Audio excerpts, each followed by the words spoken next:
Good afternoon or possibly good morning. I want to welcome everyone to our webinar today on why and when to convert to a Roth IRA account.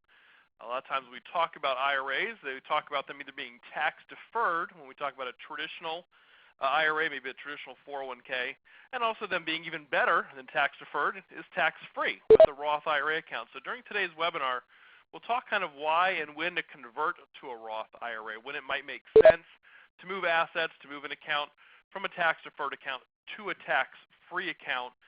Doesn't always make sense. It seems like, why wouldn't you do it? But there are some factors that go into this type of decision that might kind of lead you one way or the others. And hopefully when we go through the presentation today, we'll talk about that, flush out some of those issues as well. My name is Scott Maurer. I'm the Director of Business Development for Advanta IRA. I'm also a member of the Florida Bar, so I'm a licensed attorney, although we'll see in the next slide, I don't do any legal work on behalf of Advanta clients. I've been with the company for a number of years now, primarily now focusing on the education, the networking, the marketing side of the business, although I did help quite a number of people with transactions back a few years ago, and that was my primary job to help actually buy and sell different assets. Now, a quick disclaimer that is kind of very important in what the context of what we're going to talk about in today's webinar, a very specific topic today, is that Advanta IRA or none of its employees give any investment advice or endorse any particular products or investment per se. But within that construct, again, we don't give legal advice. We don't give investment advice saying you should or should not make an investment. And importantly as well, we don't give tax advice. Now, we will talk, obviously, moving an account from a tax-deferred entity into a tax-free entity is a very tax-intensive decision, and it's the kind of thing where you would want to get involved, your tax advisor, your CPA, your accountant, to help you make that determination. Now, we'll go over what some of the rules are for doing this, how you do it, what the mechanisms are, kind of going the difference between traditional and Roth IRAs, but when making the decision whether to pull the trigger on doing a Roth conversion or maybe even undoing one, that's something to talk with your tax advisor about. Now, we'll talk just a little bit today about the history of IRAs, kind of where they came from, how they started. Then we'll go into kind of the IRAs, talking more contrasting the traditional IRA, most common type probably of IRA account that's out there, contrast that with the Roth IRA account, going over the rules for each, why they're different, and then spending a little bit of time, obviously, on what a conversion is, moving money from the traditional, moving an asset from a traditional IRA to a Roth account, go over what some of the rules are, how is that treated tax-wise, what can you do, what can't you do, and then go over some of the reasons why you would want to convert to a Roth IRA account and why you would might want to do it sooner rather than later. And again, that's a lot of these questions that we'll ask and we'll talk about. They really are of a personal nature. Each, the majority of people on the call, it's not going to fall, most people would do this or most people wouldn't do this. It's going to really be your individual personal situation, whether or not it makes sense. So as we talk about the why to convert or why not maybe to convert, think about the things for you personally, maybe not why people in general would do it, but more specifically internalize it as to what you would do for your situation. And at the end of the presentation, we will talk about if you have a self-directed, say, traditional IRA or a self-directed SEP IRA, and you wanted to convert the assets in that type of an account to a Roth, what would be needed in order to do that? As we go through the webinar today as well, if you have any questions, anyone who's listening live, please type them into the chat box on your screen. I'll be happy to try to get to those at some point. If you are watching a recorded version or if you just don't have time today or the ability to type your questions in, my contact information will be on the last slide. You can give me a call, send me an email, and we make sure I get back to you and get your question answered. Now, as far as IRAs, most people were kind of really not sure when they started, but they were started back in 1974. At the time, Congress was looking to address a couple of different issues that related to pension plans and pension funds within the United States. Now, at the time, individuals who had retirement accounts, typically prior to 1974, they were in the form of a pension fund or pension plan that you had through your employer. Now, there were two issues kind of with that setup that Congress used the IRA to address. One is a lot of people did not work for an employer who offered a pension, so they were kind of at a disadvantage as opposed to their fellow citizens and not being able to contribute to a retirement account and not getting the tax benefits of making those contributions. The other issue was that individuals who had pension plans, who were fortunate enough to have them, when they left their employer, there wasn't anything they could do with those funds. They'd have to just leave them in that pension plan. They could not have access to them to be able to make any other types of investments. So by opening up a traditional or allowing for a traditional IRA, individuals were allowed to contribute for their own retirement. They didn't have to worry about the employer that they worked for making that contribution. And if they left an employer, they were able to take those pension funds if they wished, roll them into a traditional IRA, and then make the investments at their own discretion rather than waiting to see what the pension fund would invest in. Now, 1997 is another big year, especially when we talk in the context of today's presentation. We talk about Roth IRAs. From 1975 up till 1997, the retirement accounts in this country were all considered tax-deferred. So you made a contribution to an account, you got a deduction for making that contribution, and the money is in the account and the assets grew on a tax-deferred basis. Well, in 1997, a senator from Delaware proposed a new type of retirement account, one that rather than grow tax-deferred, would actually grow on a tax-free basis. So the contributions you make into that type of an account would not be, you're not get a deduction for those up front, but by foregoing the deduction for putting money into the account, you would get the benefit of having that money grow tax-free rather than tax-deferred. I'll explain maybe a little bit later why the government might make that kind of decision. Why would they allow people to be taxed on a smaller amount, only the contribution rather than the larger growth and larger gains within the account? But in 1997, the Roth IRA was created, and that was based off of, again, the senator from Delaware. His name was William Roth, and that's why we have Roth IRA accounts ever since 1997. And there's another note. Anyone who's involved in an employer plan, if you have a 401k through your current employer, you might have the ability to make a Roth deferral within a 401k account. And that was part of 2006 that first took place. You'd be able to do that. That was part of the President Bush, the tax cuts of the second President Bush put in place in 2001, allowed for Roth deferrals into a 401k. So when you defer your salary, and most individuals you get a deduction for it, but you have the ability, if your plan allows for it, to actually make that as a non-deductible Roth contribution. So just a little bit of history on the background of IRAs, kind of where they came from, how they started. Talk more specifically now about the two types of IRAs that really are the center of what we're going to discuss as we go through the webinar today. Again, the traditional IRA is probably your most common type of retirement account. Anyone who has earned income, regardless of what you make, is eligible to put money into a traditional IRA account. And for a lot of people, they would then get a full deduction for making that contribution. So when you file your tax return at the end of the year, I guess say at the beginning of the year for the previous year's taxes, you get a deduction. You actually get a write-off on your tax returns. You put $5,000 into a traditional IRA, it lowers your taxable base by $5,000, meaning less you have to pay in taxes this year.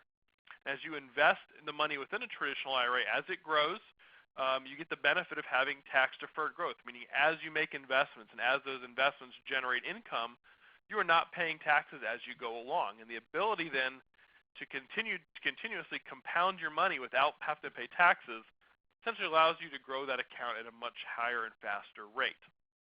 So you do get the money on a tax-deferred basis. When you get to retirement age, and we'll talk about the key ages in just a moment, when you get to retirement age with a traditional IRA and you pull cash out, that is the point at which you pay taxes. So you get the benefit of at least ramping that money up during the years you're working, hopefully, having that money grow tax-deferred, and only eventually paying tax on some of the funds.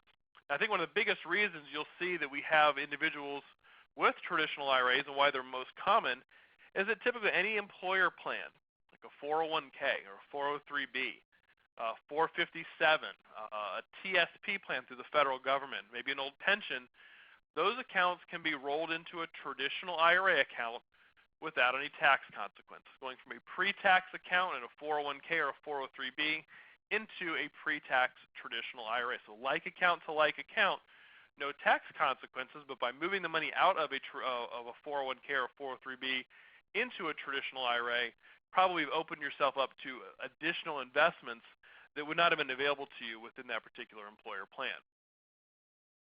Now, I mentioned most individuals get deductions for making a contribution to a traditional IRA, but there are certain individuals who don't. If you are covered by an employer's plan, so you are working for a company that does have a 401k eligible plan or some similar type of employment vehicle, your ability to contribute to an IRA or traditional IRA is not limited. You can still make a full contribution, but you may not get a deduction depending on what your modified adjusted gross income is.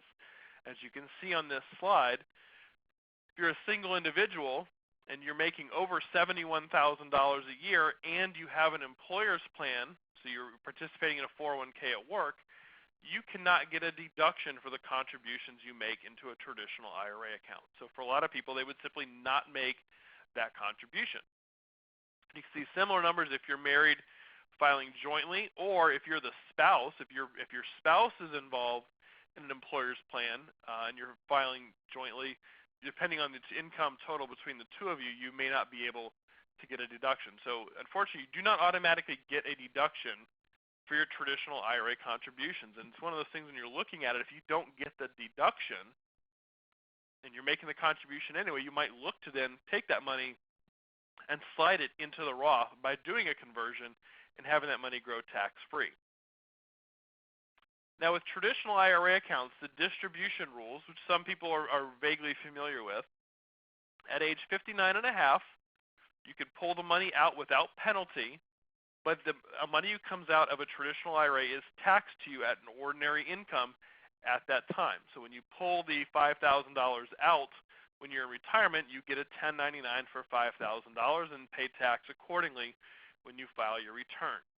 Now, if you take money out prior to 59 and a half, not only do you pay the income tax, but you also are hit with a 10% early withdrawal penalty for any distributions taken out prior to that age. The government has placed these penalties on IRA accounts and 401ks to encourage individuals to leave the money in the accounts. They don't want individuals investing through an IRA or through a 401k and then pulling money out kind of whenever they need it. They want you to leave that money in there for retirement. That's the genesis of why they've given us tax benefits for investing in IRAs, hopefully to encourage you to not only invest but to leave the money there so that when you get to retirement age, you have more of a nest egg from which to draw on, from which to live on, which ultimately should lead to less reliance on government programs and government services at that time. So that's really the genesis probably of the IRS putting in place and Congress putting in place the retirement accounts that we have today.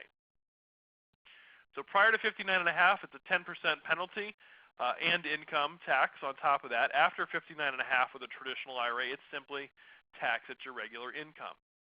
Now with a traditional IRA, the money has not been taxed. You are not required to pull any money out until you reach age 70 and a half. So you can have an IRA from age 20 to 70 and a half and only put contributions and earnings back into there and never take money out. But since that money still has not been taxed, the IRS does require at age 70 and a half for you to pull some of the funds out of that account and pay tax there on those funds. It's called a required minimum distribution, an RMD, sometimes referred to as an MRD. It usually equates to about 2 or 3% of your overall taxable IRAs. 2 or 3% must be distributed to you on an annual basis, and starting at age 70 and a half and going forward. Now, as far as the 10% penalty goes, if you're taking monies out under 59 and a half, if you are pulling money out for the higher education expenses for yourself or a dependent, if you meet the category or meet the test for being considered disabled, or if you're a first-time homebuyer, you may be able to take money out without paying penalty. When you take the money out of a traditional IRA, though, you still will pay taxes, just not have that 10% penalty if you meet one of those exceptions.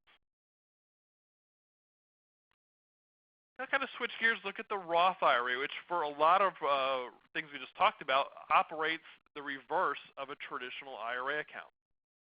Now, to contribute to a Roth IRA, you again still have to have earned income, and a lot of people still can make a full contribution, but there are some income limitations that might affect your ability to contribute directly to a Roth IRA account. You may not, depending on your income level, be able to put money into the Roth account.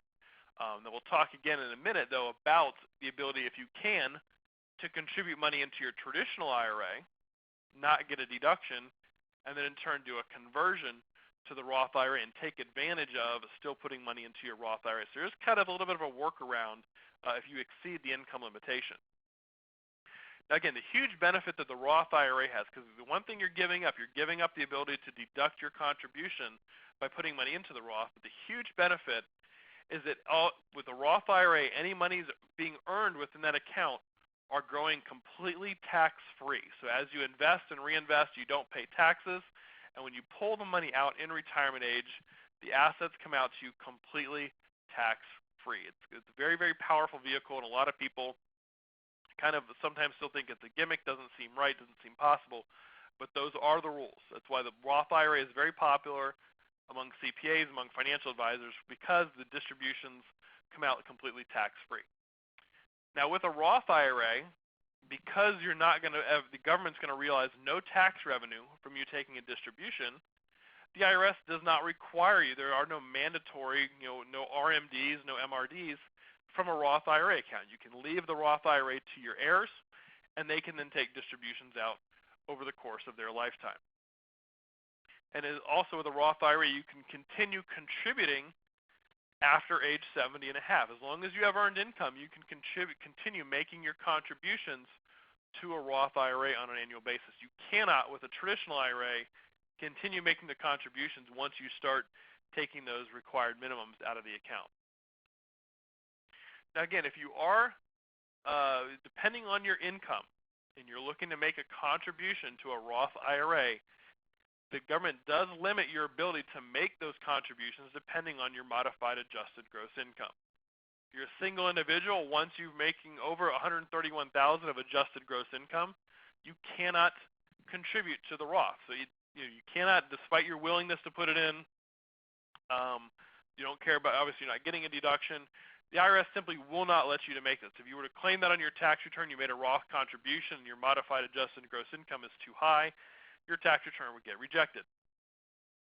Again, you can see similar numbers for if you're married filing jointly and married filing separately. So again, your ability to contribute directly to the Roth is eliminated if you have too much income. So you simply cannot make those contributions. But again, and we'll talk about it as we go a little bit further as well, you can always make your contribution to a traditional IRA, and you can always, and once somebody's in the traditional, do a conversion to a Roth IRA. So it is somewhat of a workaround. There's some different tax consequences to talk to your CPA about, but it might be possible to still get money in your Roth by doing a conversion. Now with Roth IRA distributions, you need to meet two requirements in order to get completely tax-free distributions. One, you have to be over the age of 59 and a half. Again, the government wants you to leave that money in there basically leave it for later till you get to retirement age. And you have to have a Roth account open for at least 5 years. So once you've had a Roth IRA open for at least 5 years, and you're over 59 and a half, anything you pull out of the money, out of that Roth account, comes out completely tax-free. And again, the 5-year clock is on your very first Roth IRA. So if you have moved money, you started a Roth IRA with Schwab, you transferred that Roth to Fidelity, you moved that Fidelity account over to Advanta, the 5-year clock started when you opened up your very first Roth IRA account. So you don't have to worry about moving money around and restarting a 5-year clock. Now there are also some similar exceptions. If you're taking money out of a Roth IRA before 59 and a half, you may not have to pay a 10% penalty. Again, if it's for qualified education expenses, you're disabled, first-time home buyer, etc. So there's some similar exceptions for that as well. One other neat thing, though, is when you take money out of a Roth IRA, the IRS deems there are certain, they call ordering rules. So the ways in which the funds will come out of the Roth IRA also may depend on whether something's taxable or not. Now with a Roth IRA, your contributions, the money you've put in out of your pocket over the years, is always deemed to be distributed first. If I put in $5,000 a year for 4 years in a row, I have $20,000 worth of contributions. Hopefully on top of that I might have some earnings.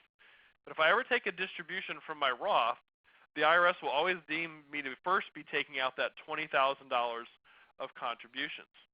The great thing about that is your contributions, as long as you never withdraw more than you've contributed over the years to a Roth, there's no taxes and no penalties when you're pulling out your contributions. It's only when you get past your contributions and start getting into distributing either amounts you've converted or after and above that, your earnings, that you might be subject to tax and penalties. Again, the ordering rules are just something important to remember. If you take that initial distribution from a Roth, depending on, regardless of your age, regardless how long you've had the account, you may still be able to pull some of that money out without penalty, without tax, as long as it's only the amount that you've contributed over the years, and you don't get into the amount you've converted or the amount you have earned within that account. Here's just kind of an illustration of some of the differences, again, between a traditional and a Roth IRA. Again, a traditional IRA, the benefit it gives is the tax deduction. If you're eligible to get that deduction, that can be a nice savings on your tax return, especially if you're in a high bracket. If you're in a 30% tax bracket, making a $5,000 contribution to your IRA will reduce your taxes by about $1,500 that year for making that contribution. Again, with a traditional IRA, you get tax-deferred growth. With a Roth, it's actually tax-free once you reach 59.5 and you've had the account for at least 5 years. All of the gains within the account will be tax-free. Again, you can make contributions past age 70.5. And again, there's the income restrictions as well that the Roth has, at least on doing contributions to an account. We'll talk about conversions in just a moment and the lack of income limitations there. And one thing I do get asked from time to time, people will ask if I think it's likely that the IRS will get rid of Roth IRAs or prohibit their existence and say, hey, you can't put money into a Roth IRA anymore.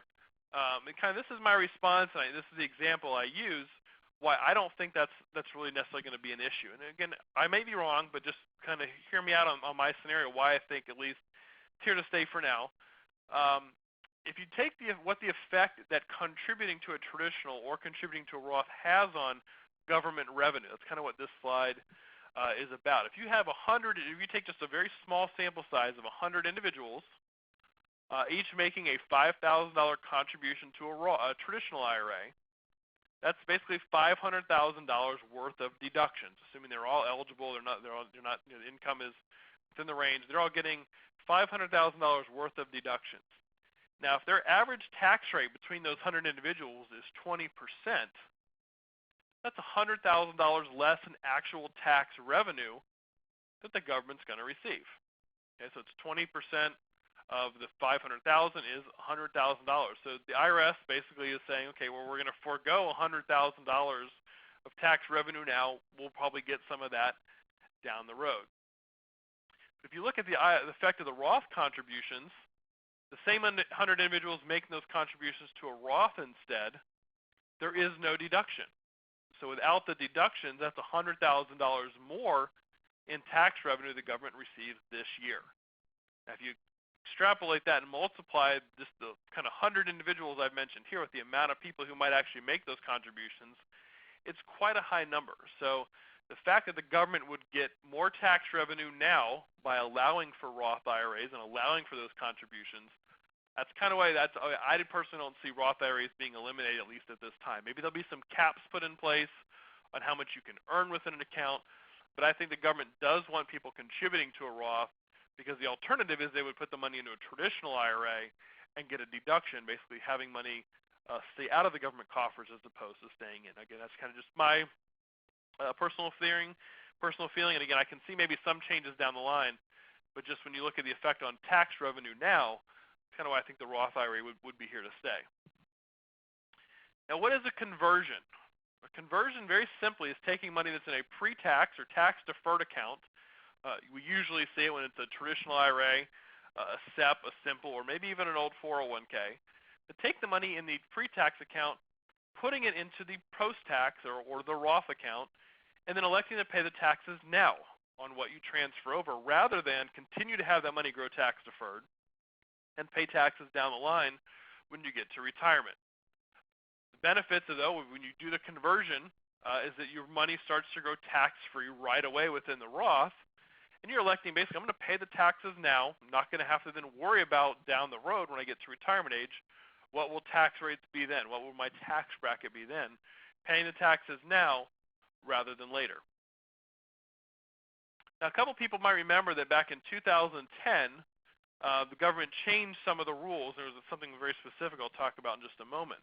But 2010 was an important year for doing traditional to Roth conversions, because prior to 2010, you had to have a modified adjusted gross income level of less than $100,000. So if you made over $100,000, you simply were not allowed to convert, regardless of your willingness to pay the taxes. Even if you were in the highest tax bracket and wanted to pay all that tax to do the conversion, the IRS would not let you if your adjusted gross income was over $100,000. Now, the fair market value of a conversion, this is true to this day as well, is reported to the IRS as taxable income in the year in which the conversion is made. So if you were to take $20,000 in 2015 and convert it from your traditional to your Roth, you will get a 1099 for $20,000 for 2015 that you will then put in your tax return and pay the taxes due when you file your return. Now, after 2010, they eliminated the $100,000 modified adjusted gross income limit. So now, regardless of your income, everybody can convert. And again, the fair market value is reported to the IRS on a 1099-R, again, for the year in which the conversion is done. That's very important when you're talking about people who look to do conversions. A lot of individuals will go meet with their tax advisors after the year has ended, in January, February, to have a look back at the past year to see what went on. If you wait till then and you decide that a conversion would have made sense to do in that particular year, you would have missed the deadline. The deadline to convert is December 31st for that particular tax year. Now, one thing, again, I mentioned back in 2010 that was unique, individuals ask about this every now and then, is in 2010, anyone who did a Roth conversion then was allowed to either take the tax hit in that year or split that tax bill up over 2 years and basically split it 50-50 between 2011 and 2012. That rule has gone away. I don't know if the IRS will bring that back. I know we had a lot of people looking to convert that year for that reason, and I'm sure the government realized a lot more revenue during those years because they offered that. But I don't know if that's something that will happen again. So currently, again, the rule is it doesn't matter what your income limit is, and whatever you convert is taxable to you that year. And again, with this rule, since the income limitation doesn't matter, if your adjusted gross income is too high to contribute to a Roth, you can always first contribute to the traditional and do a conversion of those funds to a Roth IRA. Now, if you already have traditional funds in other accounts, your tax thing, it doesn't always come out as a complete wash. But if you don't have any other IRAs and you're looking to start an account and your adjusted income is too high, you can always put the money in traditional, immediately convert it to the Roth, and get going. And again, just some things to remember when you're talking about Roth conversions. Again, they must be done by December 31st, not April 15th of the following year. Again, contributions, money you're taking out of your pocket and putting into an account, that deadline is April 15th before you file your tax return. But if you're looking to convert money within a traditional IRA or tax-deferred account into a Roth IRA, has to be done by December 31st. Also, the amount you convert is included in your income and can bump you up into higher tax brackets. So if you're currently at a low 15% or 20% bracket and figure, I'll be able to convert whatever I want at 15 or 20%, well, depending on how much you convert, that could bump you into a higher bracket and end up resulting in more taxes that you paid. Now, if you have any losses, you can offset the income from the conversion by deducting those losses as well. So if you have a year in which maybe it wasn't the best year for you personally, maybe your business had a lot of losses, that's when you go talk to your tax advisor in November or December and see if it makes sense to do a conversion at that time. The other thing to remember is that conversions can also be undone by doing what's called a recharacterization. So if you were thinking, I would like to do a conversion this year, it seems to make sense, but I'm kind of still afraid of ultimately what that tax penalty would be. You can always do the conversion, and if you decide, hey, that was, when you start doing your taxes in February or March, maybe that wasn't the best idea. You are allowed to recharacterize a conversion from the Roth back to a traditional IRA. So you have to take the initial amount you converted plus any earnings, which the IRS calls as the net income attributable, must be put back in. And the deadline to do that is your tax return date of April 15th or plus extension, so basically up until October 15th. You can recharacterize a Roth from the previous year. So why do people convert? A couple factors, again, as I mentioned at the beginning, or internalize this, think of what factors might apply to you. One factor could be if you're expecting large returns on your investments in future years. So if you're investing, whether it's in a mutual fund, whether it's in a piece of real estate, if you're expecting much larger returns on that money going forward, maybe in 5, 10 years from now, you can convert now, pay taxes now on what the value of the asset is, and have all of those future returns coming back completely tax-free. Again, the income that's generated to the Roth starts tax-free once you do the conversion. So if I convert on January 15th to my Roth IRA and I get a check for income on January 16th back to my IRA, that's all going to be tax-free.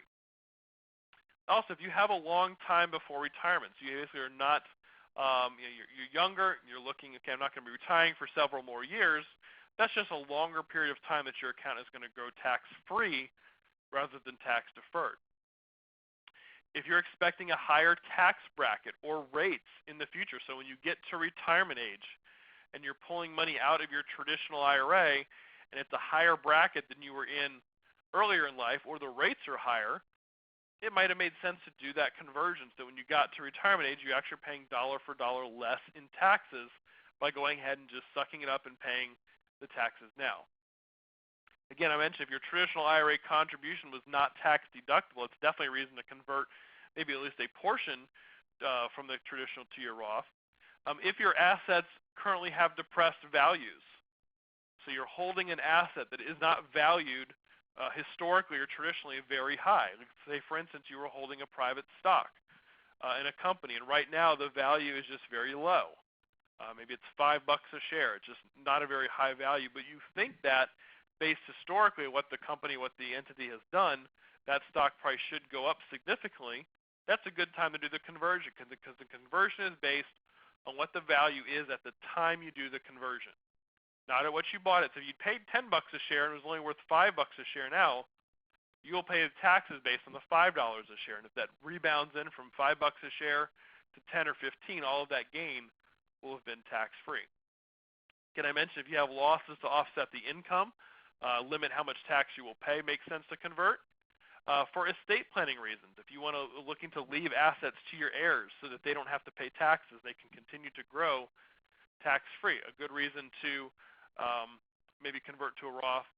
The other thing is having the ability to pay the taxes due on the conversion. So when you do convert $20,000 from your traditional to your Roth account, the full $20,000 gets moved from the traditional to the Roth.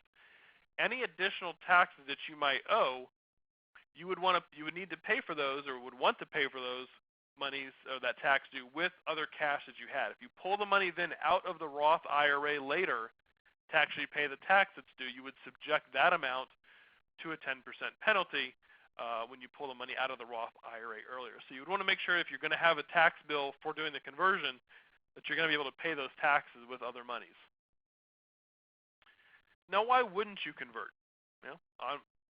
Look through the list here, it's a lot of just the reverse of what we just talked about. If you're close to retirement, not expecting any significant growth, you kind of were in maybe very conservative investments, not spitting out a lot of income, may not make sense to take a huge chunk, convert it to the Roth. You may not get as much benefit going forward. If you're going to be in a much lower tax bracket in retirement, so right now you're in the top 35 or 39% tax bracket, and we expect that when you retire, your tax bracket may be more closer to the 20%, may not make sense to do a conversion. Continue growing your traditional IRA tax-deferred. When you pull the money out, you'll be paying less in tax at that point. Again, if your asset values are inflated, or you're expecting the values to decrease, so now you bought the stock for 10 initially, but now it's worth 20, but you really don't think this company necessarily is going to do a lot better in the future. You anticipate the stock price will go from 20 bucks a share maybe back to 10 or 15. You would not want to do the conversion then and pay taxes on a much larger amount. Again, if you don't have the cash to be able to pay the taxes, so you'd have to pull it out of the account later and face a 10% penalty. One other overlooked fact, this was the subject of a lot of articles back in 2010 when people were looking to do the conversions, is that sometimes the income from a conversion could result in a loss of other government benefits, the child tax credit, Medicare premiums. A lot of other federal programs base your eligibility on your total income. And they look at your tax return for that. If you do a conversion, that income is going to be included there, and it could end up bumping you out of being eligible for some of those programs. So just kind of a tax benefit. When you're looking at purely from tax benefit, you could lose other benefits as well. Basically, the bottom line on whether to convert or not really is an individual decision. It's a decision I think you should make with your tax advisor, your CPA, to run the numbers, look at what you might be having to pay on a tax basis, and what benefits you would get going forward. We cannot give you advice on whether you should or shouldn't do it. But again, just remember that the deadline is December 31st, and that may give you an opportunity to go talk to your CPA, talk to your tax advisor in November, in December, and make sure you do not miss that opportunity to do the conversion. There are calculators you can look up on the internet that will help you make the decision, but the most important factors are your age, one, and the projected returns that you will get. And again, returns, a lot of times they're just projected. They're future returns that you're putting in. You're guessing at what you would be able to get. So conversions, again, an individual factor. And again, the other thing on conversions is it does not have to be an all or nothing proposition. If I had $100,000 in my traditional IRA, I may wish to only convert $20,000 this year and not do the other 80 because of the tax liability that I would have. And that's perfectly fine to do. You only have to convert what it is that you want to convert. Again, that's something a tax advisor could probably run the numbers for you and let you know what that would look like from a tax perspective in different amounts that you're converting over. Now, if you were going to be converting an asset in a self-directed IRA, so you have a piece of property, you have a private stock that you hold in your self-directed IRA, what's going to be needed in order to make that conversion? The last few slides of the webinar today will go through this process. Here's the 4 items, and let's go into each one in a little more detail. The first two pretty straightforward. One, you would need a Roth account open. So you'd have to have a Roth IRA open in order to receive actual the assets into that Roth. You can simply get our latest application packet by contacting our office or going on the web and downloading that the packet. The other form we would need is a traditional to Roth conversion form. Again, another one of our advanced internal forms that you would complete telling us which asset in your traditional account you wish to convert over to your Roth IRA. So you might submit that along with your Roth IRA application. Now, the other couple documents, though, these are things that you would need to get from outside parties. So with Advanta, we give you the application to get the Roth open, the conversion form. The third piece of the puzzle is we do need a qualified fair market valuation of that particular asset. Again, the IRS, when you do a conversion, is going to base your taxes and how much you'll pay on taxes for the conversion by what the current value is of what is converted. Now, if it's just cash, that's very simple to do a conversion on. But when you're holding an asset like a piece of real estate or a private mortgage note or a private placement, we must get an independent and qualified valuation from a third party to value that asset to then use to report to the IRS. We do also require that that valuation be done within the last 30 days or so. So if you had a piece of real estate, you might get a real estate appraiser to go out and look at the property, or you could use your CPA if you're invested in a private investment to review the books of that company and give a valuation as for what your IRA is holding in that particular asset. So again, we want to get an as accurate value as possible, and the IRS does require that the valuation do come from somebody that's independent and qualified. So it can't just simply be your statement of what you think it's worth or statement of maybe your next door neighbor who really has no idea, he's just doing what you told him. It does need to be somebody who's independent and qualified. Again, CPAs, attorneys, and appraisers would fit those scenarios. Now, when it comes to real estate, pretty much we require an appraisal. There's really no way around that. That's the easiest, most direct asset or valuation method. You have a qualified real estate appraiser go out and appraise the property. Now, for the purposes of our annual valuations that we do, where we just have to report a value to the IRS on an annual basis, we do take less than some of these requirements. But when we're talking about a taxable event, doing a conversion from a traditional to Roth, we do ask for a little bit higher level of documentation when it comes to value. So for real estate, we do need an appraisal. For promissory notes, we generally need the outstanding principal plus any unpaid interest factored into what that note might be.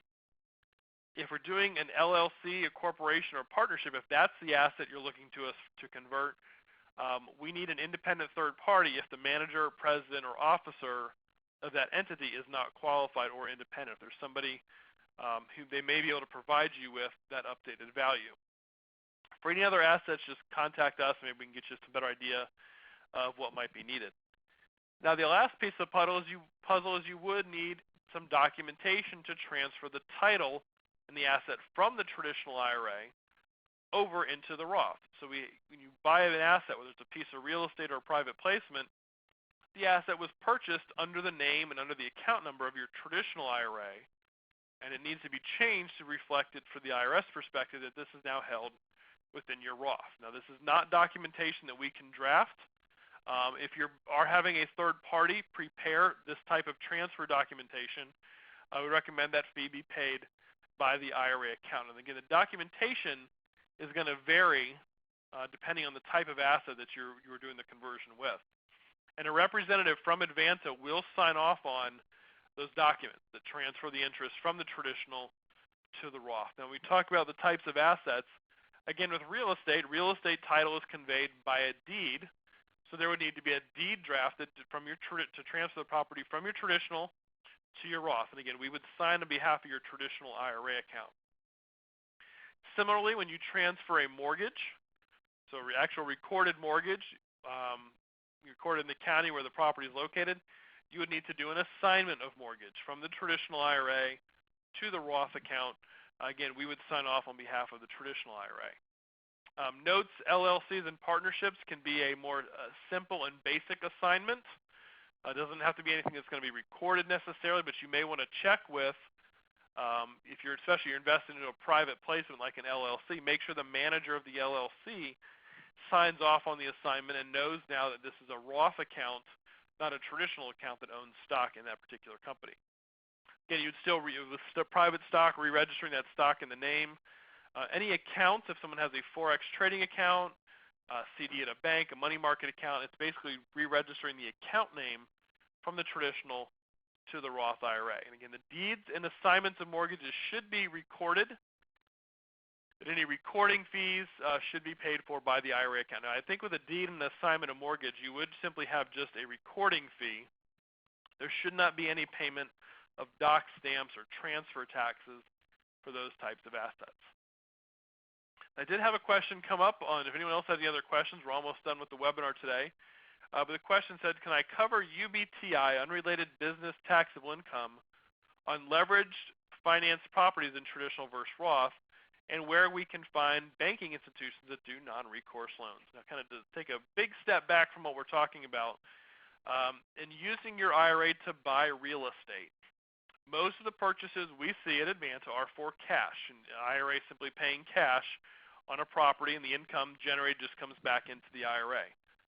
It is possible and permissible under the rules for your IRA to use leverage. Actually have your IRA make a down payment, borrow the remaining amount of money, and then make the purchase of real estate, but that then subjects the IRA to what's called unrelated business taxable income, or UBTI or UBIT tax. I think what the question is asking, what is the difference between traditional and Roth? Now, if you have UBTI on an investment, so your IRA, whether it's traditional or Roth, owns an investment that is leveraged, that IRA, again, traditional or Roth, will pay tax on some of that income. Now, with a traditional IRA, your traditional IRA would have paid tax. What's left after tax comes back in the traditional IRA tax deferred. And when you pull the money out in retirement, you are taxed yet again on those monies when it comes to you. Again, the first tax, the UBTI, is a tax that the IRA pays. The second tax, when you pull the money out of the account, that's a tax you personally pay for receiving the funds. So with the traditional IRA, there is a risk somewhat of double taxation. Your IRA paid a tax, then when you take the money out, you pay a tax. With a Roth account, you do a leveraged investment within a Roth. Your Roth IRA will pay the taxes it owes for the income related to that leveraging. The rest of the income goes back into the Roth IRA, and when you pull the money out of the Roth, again, as long as you're 59 and a half and you've had the account for at least 5 years, it's a qualified tax-free distribution. So leveraging and financing traditional versus Roth, not always a tax decision from the standpoint of whether it's a traditional or Roth. It's more of when you talk about UBTI, does it make sense for the IRA to pay tax on its investment when you consider what the ultimate return is back into the account? But again, with a traditional account, you would be taxed potentially twice, the Roth just once, when you're talking about UBTI. And again, not to confuse anyone else in the webinar, we typically, most of the investments held here at Advanta, never generate UBTI, especially if you're investing in a piece of real estate that you pay cash for. There's no taxes due on the income that gets generated. Now, as far as the non-recourse institutions or the institutions that do non-recourse loans, there is a North American Savings Bank, is one there based in outside of either Kansas City or St. Louis in Missouri. Again, that's North American Savings Bank. I think it's NASB.com. There also is a First Western Federal, which is a bank based in South Dakota that also does non-recourse loans. Now, both of these institutions will do these loans in their regular course of business. Most local banks, your national banks, will not do a non-recourse loan to an IRA. Other question just came up. Can I take proceeds from a sale of stock, place in an IRA, and then convert to Roth? Funds would be subject to capital gains, not regular income tax. If you sell stock personally, and then you take the cash that you get and want to place it in an IRA, and then convert it to Roth, I don't see any issue there as long as you also have earned income. Because if the funds that come from the sale of the stock are subject to capital gains, that means the income you're receiving is passive income. It's not earned income. So you might have to use the cash to make the contribution, but you also would still have to have separately earned income, basically W-2, Schedule C income, in order to make the contribution to an IRA and then convert it to the Roth. So I hope that kind of answered the question that you had there. If it does, I encourage you just to call me after the presentation. I'll maybe go over in a little more detail with you. But here's my contact information. I'm available either by email or by phone to answer anybody's question they has on the contents of today's webinar or any other kind of topic related to self-directed IRAs, whether it's another class we taught, something else related I kind of touched a little bit on today. You can also visit our website at advantaira.com to see what other events we have coming up, whether it's a live seminar, whether it's another webinar on kind of a different topics. We try to keep some of the topics varied from time to time and bring in some guest speakers. So I would encourage you to go to that website and see what else we have coming up. As always, our education is free. So it's whether you're doing a webinar or a live seminar, we enjoy having you. We enjoy educating you.